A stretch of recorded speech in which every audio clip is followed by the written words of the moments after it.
চীন সম্প্রতি টেকনোলজির দুনিয়াতে এক নতুন উচ্চতা স্পর্শ করল তিয়ান 1504 কোয়ান্টাম কম্পিউটার তৈরির মাধ্যমে। তিয়ান 504 কোয়ান্টাম কম্পিউটারটি চীন তৈরি করেছে চীনের 3টি সংস্থার যৌথ সহযোগিতায়।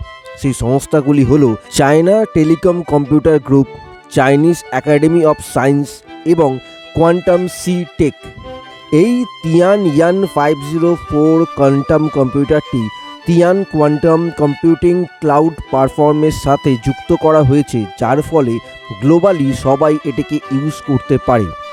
ওয়ান জিন, যিনি হলেন deputy general manager of China telecom quantum group, তিনি তার এক বক্তৃতাতে বলেছেন যে তাদের কোম্পানি চিন্তাভাবনা করছে যে তারা কোয়ান্টাম সিটেক কোম্পানির সাথে কোলাবোরেশন করবে, যাতে তারা আরও উন্নত মানের কোয়ান্টাম কম্পিউটিং চিপ তৈরি করতে পারে এবং এটিকে তারা সকলের ব্যবহারের উপযোগী করে তুলতে চান, যাতে সকল ব্যক্তি যারা বিভিন্ন বিষয় নিয়ে রিসার্চ করছেন তারা তাদের কাজের সফলতা পান, সাথে কোয়ান্টাম কম্পিউটিং নিয়ে রিসার্চ করছেন তারাও আরও নতুনভাবে কোয়ান্টাম কম্পিউটারকে খুঁজতে পারেন।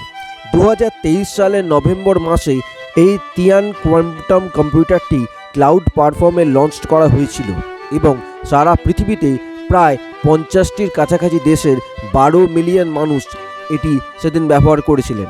যদিও চীন এটিকে পুনরায় ডেভেলপমেন্ট করতে চলেছে, যাতে এটি 504 কিউবিট স্কোয়ার কন্ডাক্টিং চিপে পরিণত করা যায় এবং যেটির নাম দেওয়া হয়েছে জাইও হং, এবং এটি তৈরি করবে কোয়ান্টাম সি টেক।